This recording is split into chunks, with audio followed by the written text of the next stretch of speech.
Well, it's noon here in Ventnor City, New Jersey, and Sacramento, California. Well, no, it's only Well, no, 9 it's a.m. yeah. in Sacramento, California. And this is news that you can use from CarEdge for Monday, October 2nd, with me, Ray, and not Zach, Justise filling in well for not Zach, who will be back here on Wednesday, from what I understand.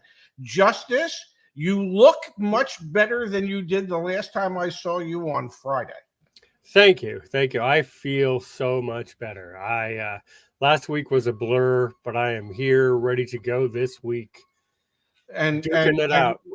And since you're ready to go this week, I said to you right before we went on air, I think we need to start with our dear friends at Ford. Should we start with the catastrophic engine failures, or should we start with Lightning production has been canceled for the time being? Where should we start? Let's see. How do we pile on Ford first today? Let's start with the Bronco. I think that's a great place to start. We'll start there. Okay, I like that. As everybody's about to find out, NHTSA expands the Ford Bronco probe into catastrophic engine failure. And the way they've upgraded it is, now they're looking at not only the Bronco, but the Edge, the Explorer, and some F-150 vehicles. Not to leave out Lincoln, but hey, how about the Lincoln Aviator and the Nautilus vehicles as well that are equipped with the 2.7 liter or 3 liter EcoBoost engines? When, in your opinion, will this company start getting some of this stuff right? Well, clearly, Ray, it's just us piling on for no reason because, come on, who doesn't have a recall every week that expands to more and more vehicles? What I liked about this recall, Ray, was liked about it. What you liked about it is the fact that you drive a Tesla and it doesn't impact you. That's right. And here's the thing: I've owned more Fords than I've owned anything else, any other single brand in my entire life. But and I've liked Fords, except for I always have electrical issues in my Fords. Yes, every single one of them I've ever had. But they knew what it was. It was the what is it that became hard and. Oh wait, I don't think you can phrase it like that. What is it that became hard?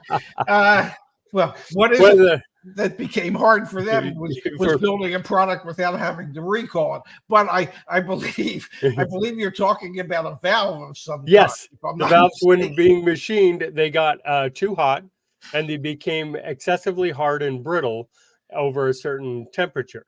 So they decided in October of 21 to change the material so that was less prevalent. Yes. So what they did from 2020 to October of 2021 was know about the problem and then go, okay, well, I guess we'll do something about it now. Yeah, we got to do something. Yeah, so it seemed kind of like we maybe in the testing phase something in there should have been. But they released thousands of vehicles first, knowing that there this was a problem. Might be a problem. So, but the thing that I'm taking from this, are you suggesting that the hotter and harder things get, the more brittle they become? Because at my age, this is frightening. For any number of reasons, and I apologize for that up front, ladies and gentlemen. I mean, it appears that if you run too hot for too long, things get too hard and break. So, the moral of this story is lighten up, folks. Cool it down. Stay soft. You'll be in good shape. You'll last longer. And that's the way you need to drive your Fords. And in other news, we also have we also have Ford with the F-150. Well, the F-150 Lightning. Yes. Yeah. In that, at least in the United States, and the tweet we're showing right now is for Canada, But in the United States, they have pretty much just told their Ford dealers that if you have a Lightning on order for stock, just for inventory purposes, we ain't building it. And in Canada, they went so far as to say, if you have a Lightning on order, whether it be for stock or a customer order, we ain't building it. Now, why do you think that they would suddenly take that position on what, when that vehicle was announced, was supposed to be the hottest damn electric truck that ever came out, that had hundreds of thousands of reservations? Well, they haven't delivered hundreds of thousands of them. So what the hell's going on? Well, it's almost like they don't know how to properly make electric vehicles, and they keep losing so much money on them, and then concentrating on this labor strike and everything else, that they seem to be trying to figure out where to go now. And I don't think they know. I think they're still stuck back in their old ways too much, and they just don't know how to move forward with this. And they're sort of caught in this place. They'll say the government put them there, and I will say that the government's not putting them there, that it's their own sort of backwards thinking that is keeping them into this place of just losing money. And I don't know, if they can see a way out right now.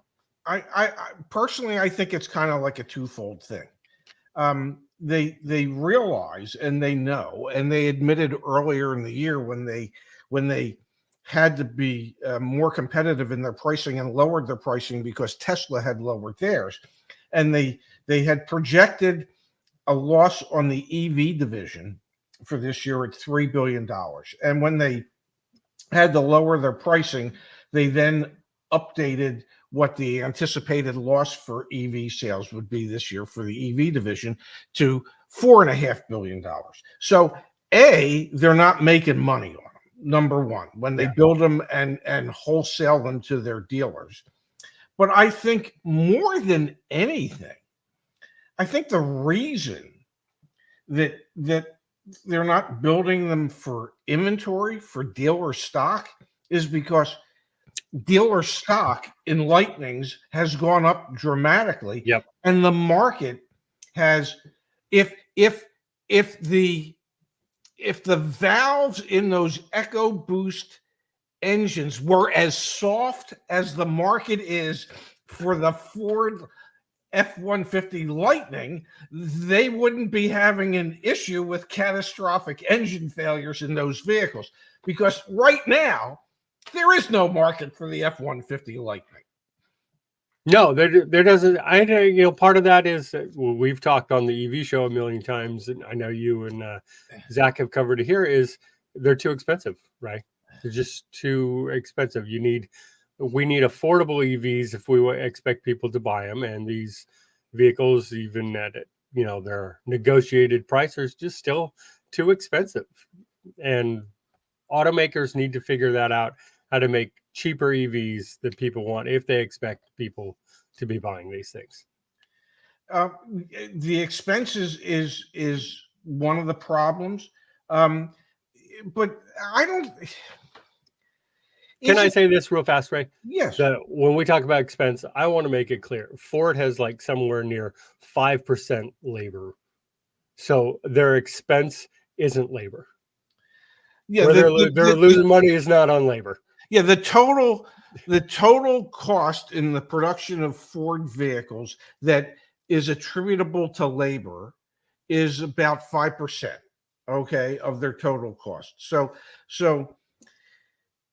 yeah, it's the labor is not necessarily the issue in the EV division.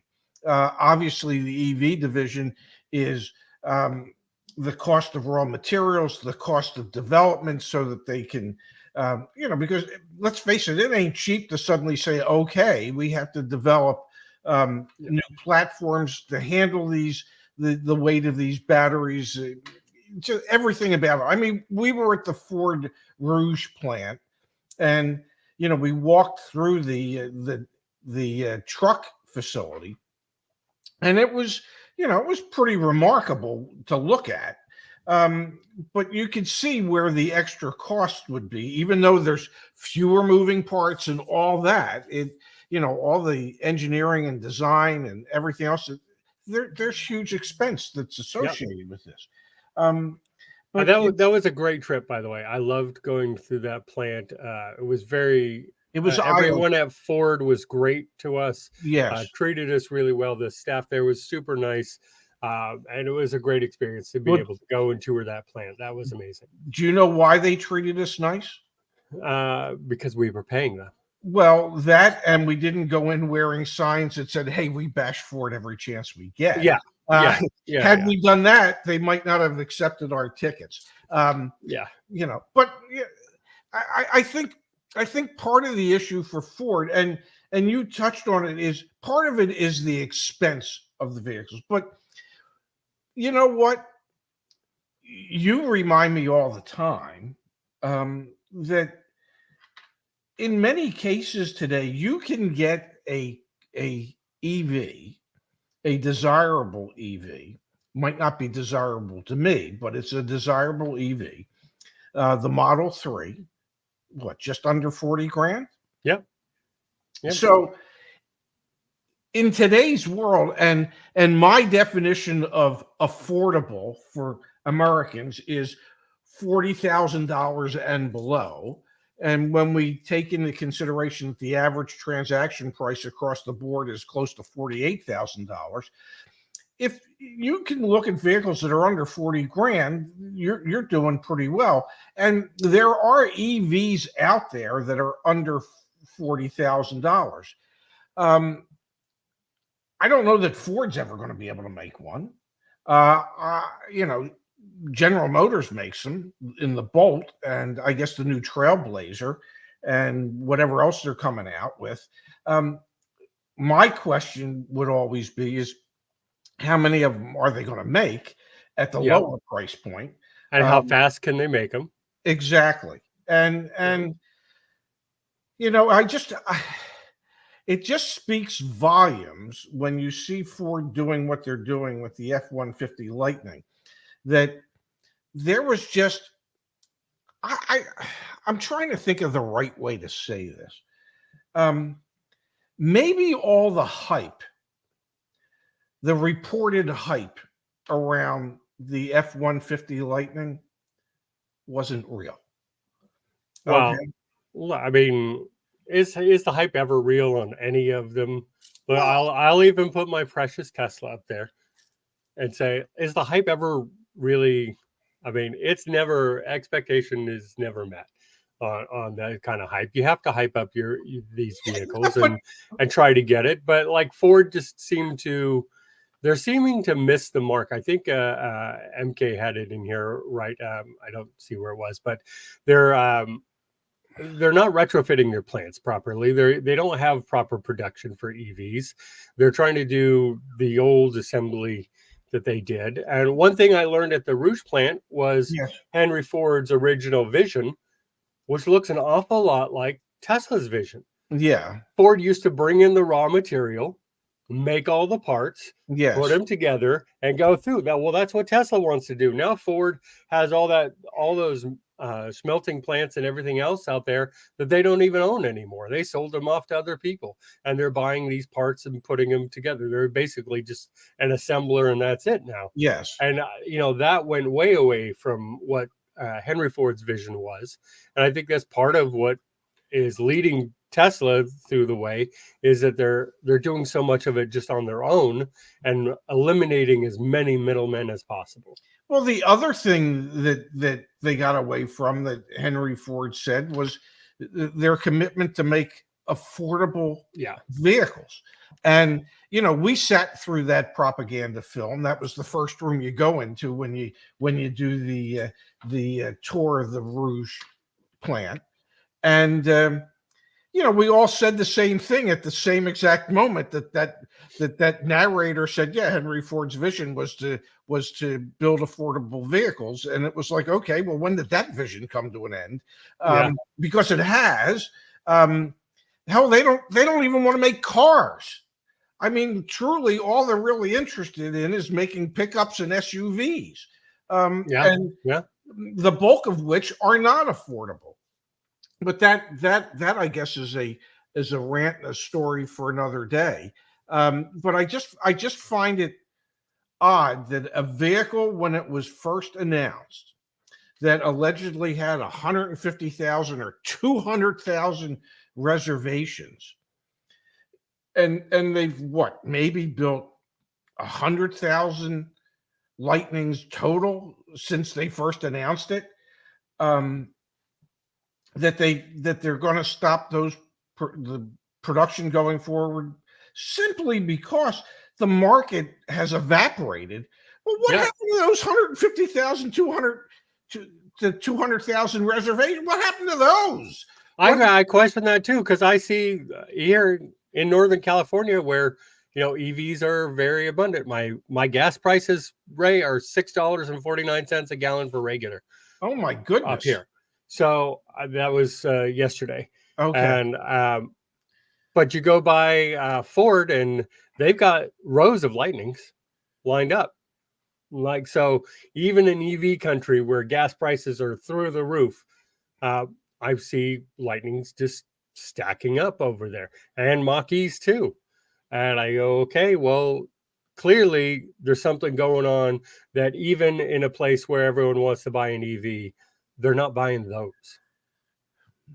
I guess that speaks volumes about affordability on the Ford EVs, and B, perhaps the marketing push that just hasn't appealed to the masses out there, especially in a state like California, where the likelihood of somebody saying I would consider an EV in California, that percentage of people would be much higher than, say, it would be here in New Jersey.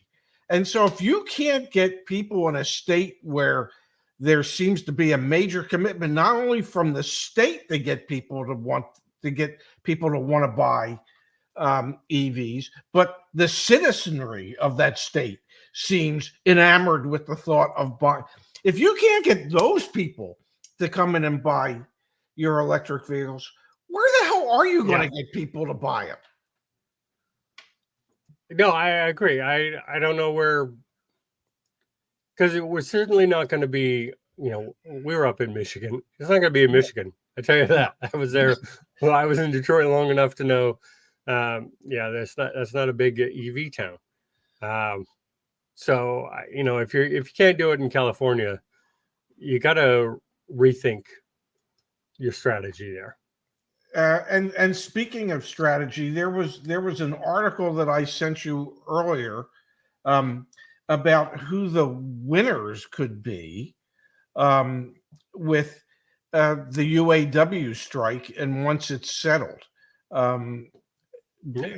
would it be possible to pull that up? I believe this is the one you were speaking of. There you have it. Tesla will gain from higher Detroit 3 labor costs, analysts say. Yeah, the big winner is going to be Tesla. The UAW strike, once it's settled, is going to, I mean, we already know GM, Stellantis, Ford, none of them are making money selling EVs. They're all committed to keep building EVs, but none of them are making money. It's only going to get worse. It's only going to create more demand for the Tesla products. And I will state unequivocally, I was impressed with the software and the technology in the Tesla. I was not impressed with the ride or the quality of the Tesla. But it is the EV of choice. And Yeah. and the increases in labor costs, and then trying to figure out how you meld all that into making profitable EVs to begin with. I don't know how any of the big three are really going to ever compete with Tesla. Do you? Well, they have to. We've discussed this on our show a few times that they have to change their entire thinking about how you manufacture the vehicles. That's a big portion of the EVs, and then they have to get these good contracts in place. Tesla's, a decade ahead of everybody in these contracts for lithium and everything else. They were always in there, and I think someone here mentioned it earlier. Lest we forget, none of us forget that Tesla lost money for Mhm. over a decade and a half. Yes. 15 years they lost money by the billions to get to where they are now, and now they're profitable. And you know, and that played a lot into their eventual success. But they almost went bankrupt with 3 different times, like couldn't meet payroll within days, kind of bankruptcy. Um, it's hard to get these things started and to get these going.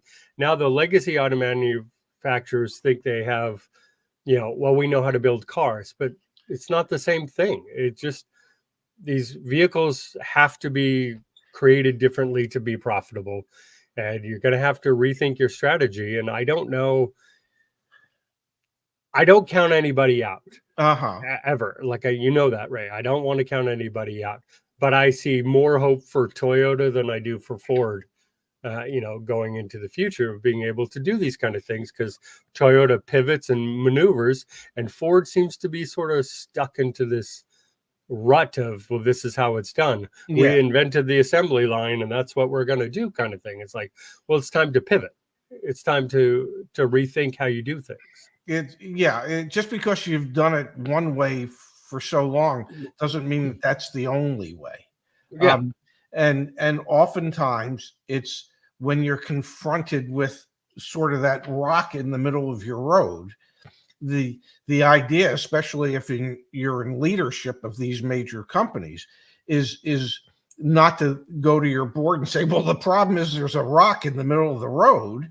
The board is saying, we understand there's a rock in the middle of the road. That's why we hired you, to get us over that rock Yeah. or around that rock. So that they can't, just because they've done it one way forever doesn't mean it's the only way, and it doesn't mean that it's the best way. Now, here's something for you that, speaking of the UAW, and I was reading something the other day about Tesla, and one of the things that Tesla does is they grant their employees who actually build the vehicles. Oftentimes they grant them stock options, Mm-hmm. and so as the company does better, they do better. What since the big three are totally enamored with profits and showing growth, and which they should be, because Yeah. Yeah. they're publicly traded companies, and they have stockholders, and they have a fiduciary responsibility to And a lot of pensions are involved. but the thing I was going to say is, when you compare CEO earnings of all the major players, Honda, Toyota, BMW, all of them, the three biggest salaries or incomes in automotive are Stellantis, Ford, and General Motors. and not by a little bit, but by a lot of it. Okay. In some cases, 10 times more than 10 times more. Perhaps, and I heard Mary Barra say, well, 92% of my earnings are based on the performance of the company and the stock. She said that Okay. several times in a Yeah. very short amount Okay. of time. So how about they pay additional stock options to their online UAW members, so that they're as equally invested in the performance of these businesses as the CEOs are. Um, or perhaps you just pay them, like, I don't know, a reasonable salary, that doesn't have to be based on performance so much as to, I don't know, find ways to make things actually look better than they might be, overstate things, find creative accounting ways to make it seem, instead of Mary Barra getting almost $29 million, what if she got I don't know, I could live comfortably on $5 million a year if you're, plus health insurance and stuff. There's got to be a way to get everybody, if it's going to be performance based, to be bought in on the performance based aspect of it, and have some of their pay be performance based, just like the CEOs. Does that make any sense, or am I just like dreaming? So I'm not one on to harp on the CEO pay compensation, Yes. as you know. I looked at it and I said, if you took away I did the math on it. If you took away every single Ford executive salary and divided among the workers, they'd get $319 a year. Yeah, so I was going to say it's probably not much. That's not what it is. Yes. So, but I agree that there's a performance. However, my only pushback on the stock thing would be this. Now you as the worker, okay, we'll pay you in stock, so if the company does better, you do better. Well, now I really need to trust that Jim Farley's going to do his job and my company's going to do really well, because I work really hard and I put out a good truck, but you just can't sell them because you're selling Lightnings, and no one who wants to buy a truck wants an EV. Go figure that. And so now I've worked my butt off, but I'm not getting anything out of it. Like, that would be very frustrating to me. And then I also look at, like, do I want Ford stock? Can I choose the stock you reward? How about you pay me in Tesla stock for the work I do over here? I like that. Yeah. But I get it. I mean, it's a very complicated issue, and I know that, but there does seem to be more. There needs to be more in there. When I come from, as you know, restaurant industries. Yes. If you have a 20% labor, you're doing great. So I see 5% labor at Ford, and I go, I think you guys could do better. Yeah. I think you guys could be doing better. How do you have 5% labor and you're losing money? Like, I feel like you're being somewhat financially irresponsible, and pay is not where there's an issue here. You're somewhere else along the line. You're all spending money somewhere, and I think you can go through some of the Ford plants and headquarters, and we went to the GM building there in Detroit, and I can start to point out to some things where I go, I think you could save some money. I think I see some places where you could save some money here. It's maybe it's a performance based, and it's not a stock option, or they're not given, but there's some year-end or quarterly bonuses for hitting quarterly, annual performance goals, whether it be sales, whether it be less recalls, whatever it may be. You would think that A, the quality might go up, and B, the interest of the workers would go up, because, well, the better they build them and the more profitable they are, ultimately, the more they're all going to make. Does that sound like communism or something? I don't know. No, I don't. You bring up in this point of some of the things I have questioned about the workers. Go back to Ford, because we don't love to bash anyone more than we love to bash Ford. Yes. But go back to their recalls. At some point, don't the union members go, hey, like, we need better quality parts here, because we can't keep putting out these things that keep getting recalled, and then our stock options are worth less and our company's worth less, and we're not. Like, you've got to have some sort of pride in your work. The people assembling the engines, they don't know that valve was baked too hard in the manufacturing process in the first place. They're doing their job. They're putting it together. Yes. They're making sure it all works. But then it cracks, overheats over time. because of the manufacture process. They had nothing to do with that, but it's them who are getting the, well, our cars keep getting recalled, so we got to cut staff and it's expensive. And, these recalls have to be costing Ford millions of dollars. Billions. Okay. Yeah. So it's costing them billions, and, we can't pay the worker. Like, hey, how about this? Start figuring out how to make this stuff right, so the workers who's putting the work in can get paid and these cars don't keep coming back. Isn't it cheaper just to build it right in the first place? Ultimately, it certainly is. Yeah, it's always cheaper to do it right the first time.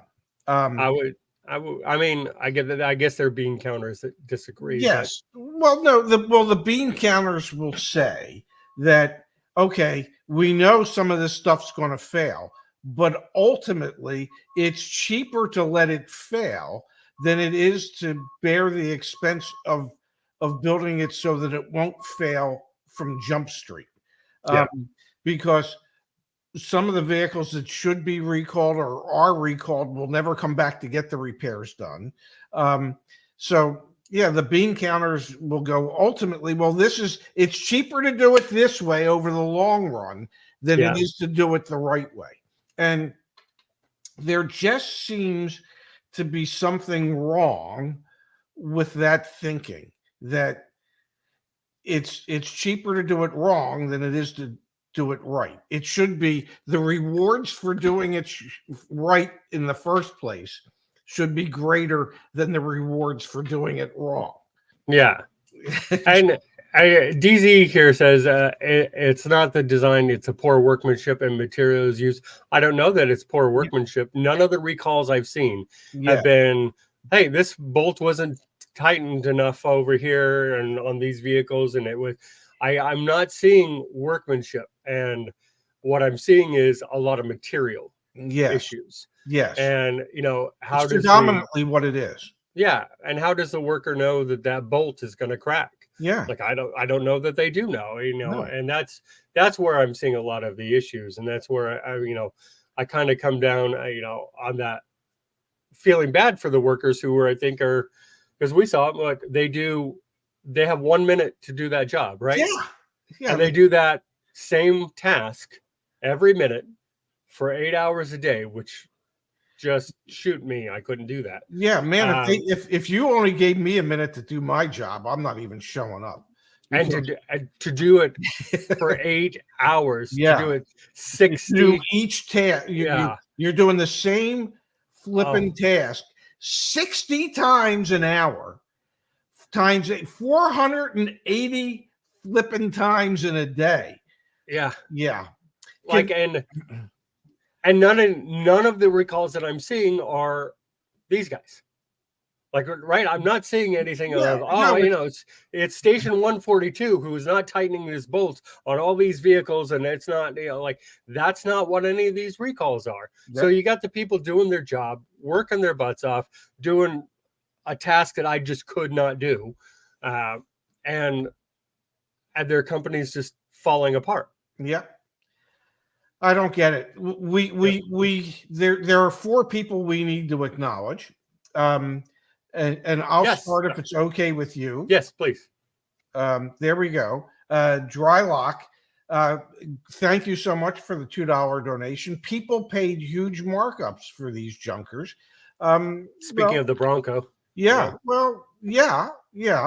But that's the people's fault. I hate to say it. Yeah. But that's the people's fault. If you paid $10,000 over, come on, that's your fault. You have some onus on that. Yeah. You always have the choice as the consumer. You can either say yes or you can say no. Sometimes it's in your best interest just to say no. That's just between you and me.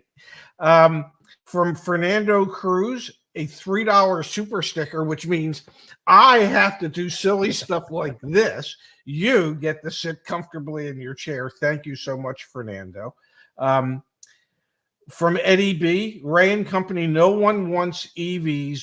Why in the hell are they forcing them down our throats? Meaning this administration, specifically ICE forever.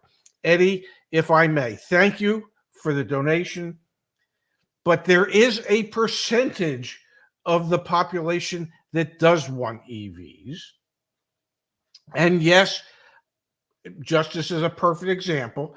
And yes, it feels to a certain degree as if they are being forced down our throats.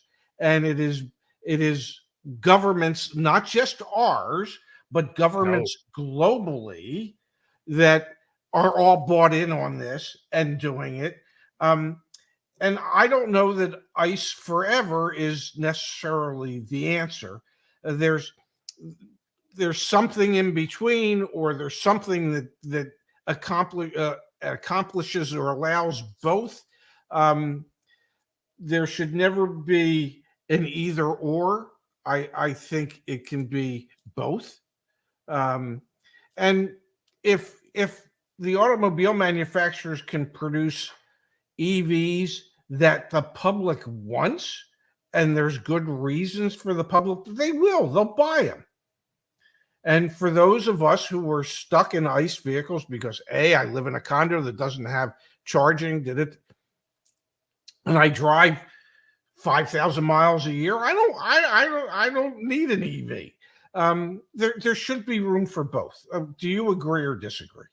No, so as a very pro EV person, everyone knows I'm very pro EV. I mean, there's an agreement here that I think a lot of these big three manufacturers and the losing profits and stuff on the EVs is because they're having to speed forward to it due to some government pressures and EPA regulations that if they weren't so strict and they weren't so hard and they weren't so now, that you could ease into it better. You could figure things out. You could be releasing a model and trying to figure it out and go that route. And I think it's being pushed a little too fast for people to adapt. It takes a long time to adapt. Yes, Tesla is showing the way, but that's one company. Come on, it's Rivian, but Rivian struggles. Let's be honest. Like their struggle, Lucid is clearly not doing real well. So you got this stuff that's, I think, is just being pushed too far. I agree in that part of it. I live in California where the push is absolutely fully real, but we'll say lots of studies out there that say a lot more people than you think do want EVs. I definitely agree that there's more people that want them than we would like to admit. Yeah. And finally, from Fly Chomper Fly, thank you, Chomper. In spite of recalls, they made $7 billion profit this year. Yeah, they might have made 10 or 12 had they not had all those recalls. They're profitable still. And, that's like saying, hey, we're profitable in spite of ourselves. Okay. Yeah. I worked for a company that had a number of stores. And I remember I started, and 30 days later, one of the owners said to me, so what do you think after 30 days? And I looked at him. I said, you want the truth? He said, yeah. I said, you're successful in spite of yourselves. You have no processes. You have no procedures. And yet you're selling cars, you're servicing cars, and you're profitable. Just imagine for a moment if you standardized how you did everything amongst all your stores. And he looked at me and he said, you're right. Yeah. Ford is profitable in spite of themselves. General Motors is profitable in spite of themselves. Stellantis is profitable in spite of themselves. That's, one just has to begin to wonder how much more profitable they could be if they were run slightly differently. Yeah, just because, successful doesn't mean the ultimate success. Well, you can be more successful. Profit doesn't necessarily mean success. Yes. Okay. Just means profit. Yeah. and if that's how you measure your success, then yes, you're successful. Well, we can have a whole discussion on how one should measure success in the world. Exactly. But I do want to answer Marky Mark, because I just hear this all the time. Yes. Wasn't California the one telling EV owners not to charge their cars last summer? Yes, and they were also telling you not to run your dishwasher, your air conditioning, your washer, your dryer. So do we get rid of all those too? Or do we just admit that California hasn't created a new power station since 1967, and our population has more than doubled since then? So maybe that's more the issue than it is having an EV. Could very well be. Yeah. Sounds like it to me. Well, we've crushed 40 minutes here on our 30-minute news show. So to all of you out there, we apologize for going over today. Justice, I want to thank you for filling in for Zach again. Yep. I'm assuming you're filling in one more time tomorrow. Yep. I'll be here tomorrow, and then Zach will be back on Wednesday. Yes. So everyone's excited to have him back. Yes. None more than you, of course, right? Well, I'm looking forward to seeing him. I haven't seen him. I'm still not going to be able to sit next to him, but I'm looking forward to seeing him. So we thank you all for being here today. We'll be back here tomorrow at noon Eastern. You know the drill. Noon Eastern, 9 Pacific, 8 a.m. in Anchorage, 6 a.m. in Honolulu. And we hope that you all have a great rest of your day. Thanks again, everybody. Thanks for being here. Hi, everybody.